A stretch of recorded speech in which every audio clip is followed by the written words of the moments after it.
Kelly from Cards by Christine here with you on a Technique Thursday to share with you a technique about stenciling.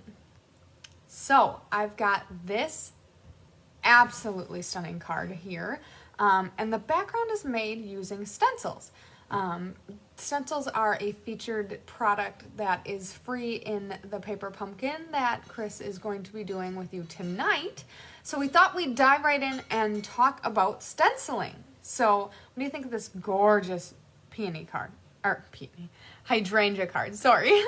I just love it. I was inspired by a card I saw from a fellow demonstrator and knew I just had to make something like it. So I am going to walk you through stenciling while just oohing and eyeing at this beautiful card.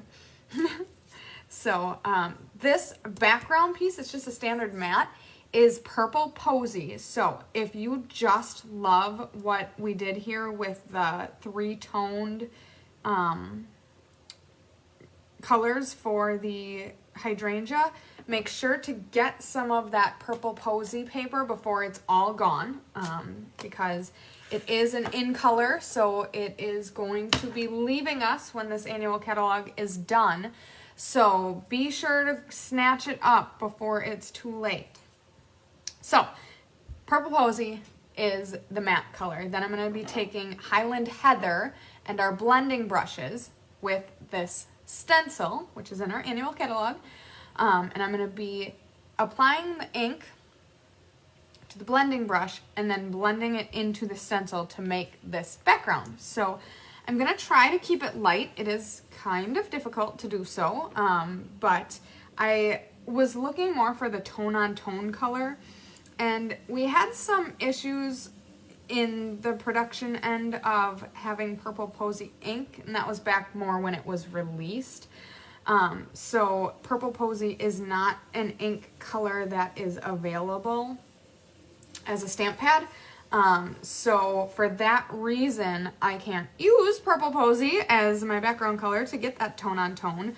So I'm going to be using Highland Heather, which is the color of this secondary hydrangea, and then I'm just going to try to apply light texture or a light pressure so that I don't overdo it and get it too dark.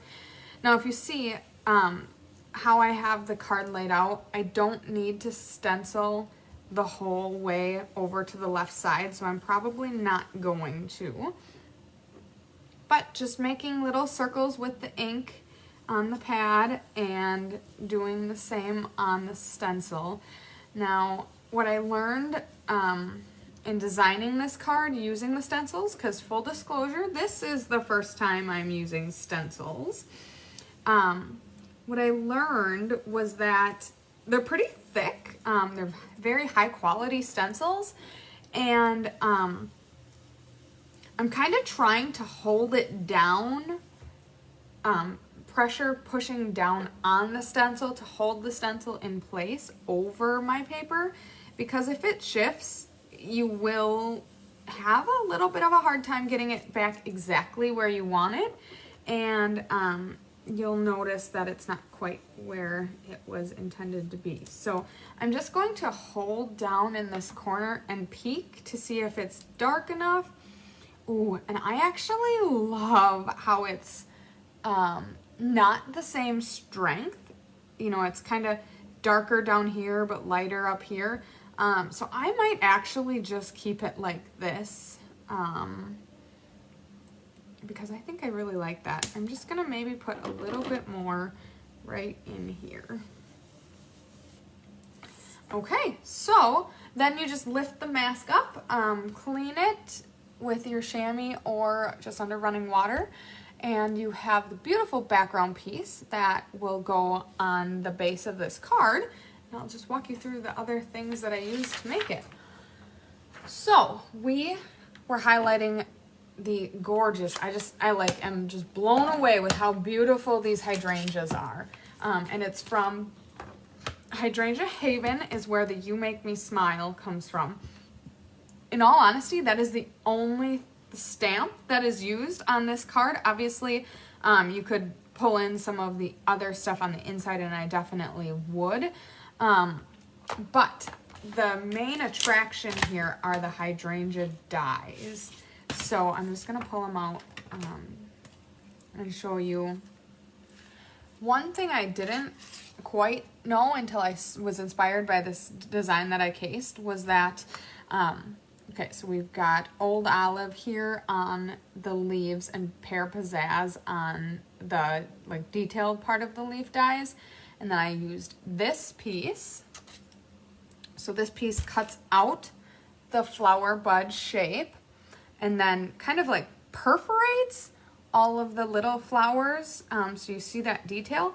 But then this piece has like 9 of the flower buds and it cuts them out and gives little texture, like circle and line textures to it that then correspond right to the flower heads on the head of that hydrangea. So gorgeous. You definitely can do the hydrangeas without that, but it just gives it a whole nother elevation to your design. So then there are some other like tags and sentiment type of holder dies.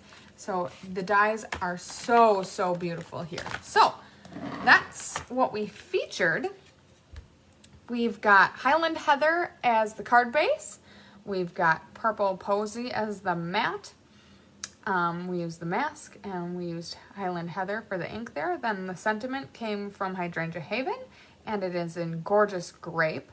The cardstock colors, we have basic white over here, which is die cut with the quite curvy die. Then we've got Old Olive and Pear Pizzazz. We've got Purple Posy, Highland Heather, and gorgeous grape. All of these beautiful buds have Stella on them, of course. And then we've got some pearls. And last but certainly not least, a nice little bow to tie it all up in the white twine from the Snail Mail Twine combo pack. Could I possibly be missing anything? I do want to also mention, I did put Dimesionals behind this guy just to pop that one flower up. And it's not a big detail, but sometimes it's those little details that really make a difference. So what do you think of the card? I think I fell in love. I already did like the hydrangea cards, but I think I fell more in love. I'm going to show you a couple other hydrangea cards. Chris designed these for the hydrangea bundle class. That is at the end of April. So if you, like me, fell absolutely head over heels in love with these hydrangeas, you definitely can get in on the action by signing up for this class and making these beautiful cards along with us. What do you think? I just, I love it.